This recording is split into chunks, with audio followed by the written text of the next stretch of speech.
What is good, guys? So here we are back at it again. I just recently recorded this video and my mic here wasn't on, so you guys are gonna miss some of that hype. I'll try to keep it excited because I am pretty excited actually.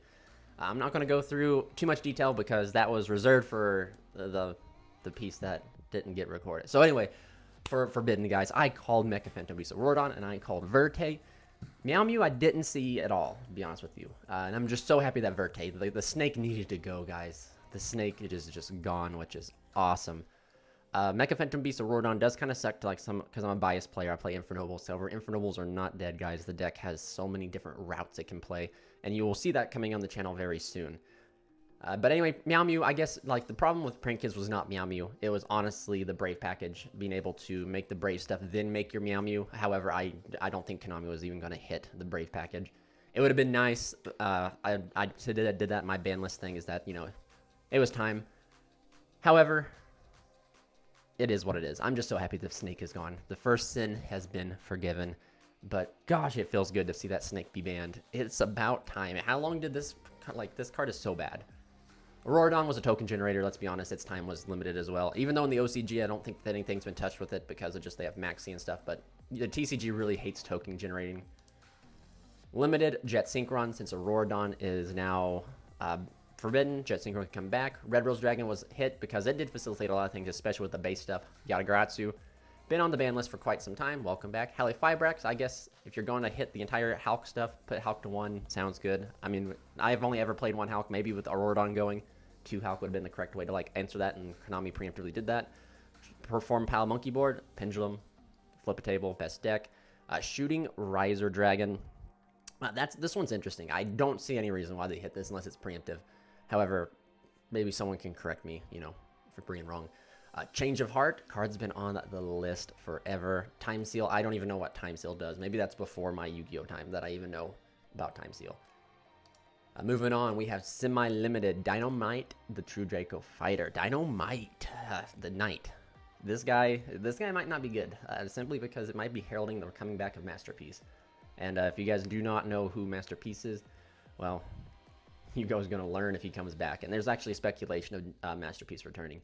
Cyber Angel Benton now at 2. I bet you the fairy strategies such as the Dry Tom packages will like this a lot. It just makes no sense to me that you would limit this card only to bring it back like 2 lists later. I know Konami's been doing this quite a lot lately, but to me that just shows very poor like ban list design. And the other 2 cards down below here will prove that in a way. Fire Formation Tinky. They've brought it back. They just recently put it to 1. What's the point? Why was the point of hitting Tinky when you could have gone directly after Tri Brigade? And this does nothing but give Tri Brigade something back. So I just don't see it. They're not hitting the next best deck, I guess is what I'm trying to say. It's like more Tri Brigade stuff. Yay, because now they're still just as consistent. However, that's just like this right here. And Pot of Desires. Pot of Desires had no reason to be hit. They're literally, I understand it's a draw too, but there's like Extravagance, there's not Avarice, Pot of Extravagance, Pot of not Acquisitiveness. God, what's the one? Prosperity. Like there's so many cards that do it for less, and Pot of Desires like Neg 10 was still pretty prevalent. Like I'm not like there was no reason to hit this card, and Konami just needed to have something to hit and try to justify it, and then they decided to put it back here. So it literally makes no sense for these 3 cards right here to be put to 1 and be brought back to 2. Outside of like just proving that they should not have been put to 1 probably in the first place. Ben 10's questionable because of what Ben 10 was doing, but you get rid of Ava, all Ben 10 is doing is letting you search Light Fairies, and it has to be tributed, which in Drytron is good, but nothing else really too well. Tinky, come on guys, like Tinky, this right here should let you know. This right here should let you know about Konami's poor decision right here is the Fire Formation Pot Desires. Light Stage has been gone for quite some time, which is nice. It'll finally come back to 2. And with it coming back, you can actually... I know there's like a Trickstar deck that just pretty much made Verte. Insert the Scarlet YGO song right now, make Verte. But now that song's irrelevant because guess who's you're not going to be making. Anyway, with that being gone, this comeback. Wall of Revealing Light.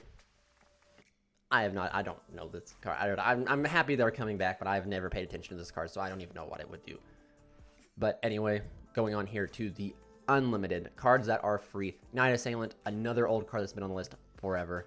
Trishula, Dragon of the Ice Bearer. This card had no reason to be on the list, and especially with the Auroradon being gone now, like the likelihood of decks being able to push out 3 Trishulas in a turn or 2 Trishulas in a turn is going to be very slim. I say that now, and then watch someone's going to go out. Someone's going to bust open this whole new combo and end up like doing like 3 Trishes per turn. But if they do, they do. If they don't, they don't. You know, whatever. But I do get the reason. It should be unlimited. There's no reason for it to be limited, semi-limited. Mirage Stallion. So I've also had a hatred for Salamangreats for quite some time because I think the deck takes little to no skill and the deck is just solely relying on hand traps.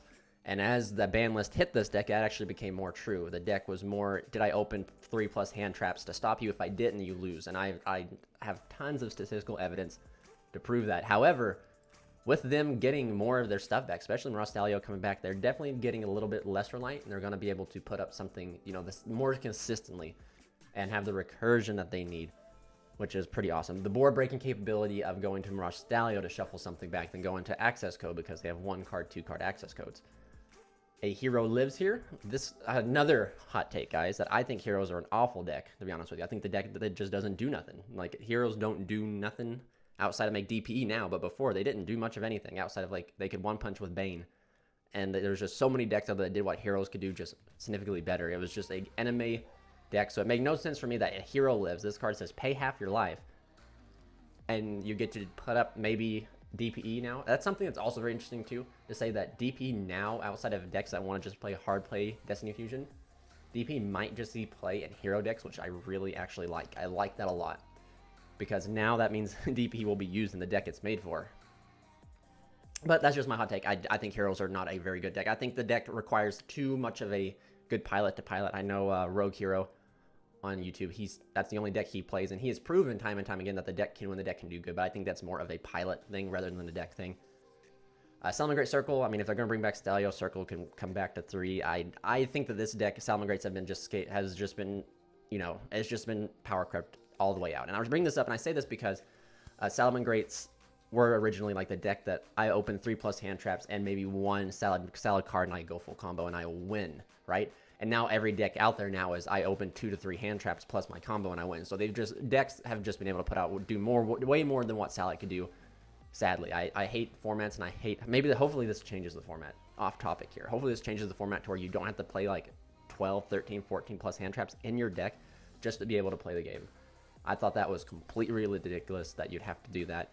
Maybe we will finally be free of that type of format and like so many other decks. So the fun rogue decks that are like really good but like can't play through 3 hand traps but can play through like 1 to 2 depending, will be able to come back to the spotlight for a little bit.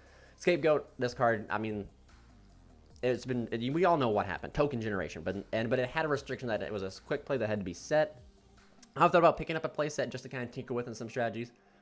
Scapegoating in the end phase has never, especially with all the link monsters we have access to today, has probably never felt so great. So anyway, guys, that is it, I believe, for the list. Yeah, we go right back here to the beauty, man. The beauty. I am so happy that this card is gone.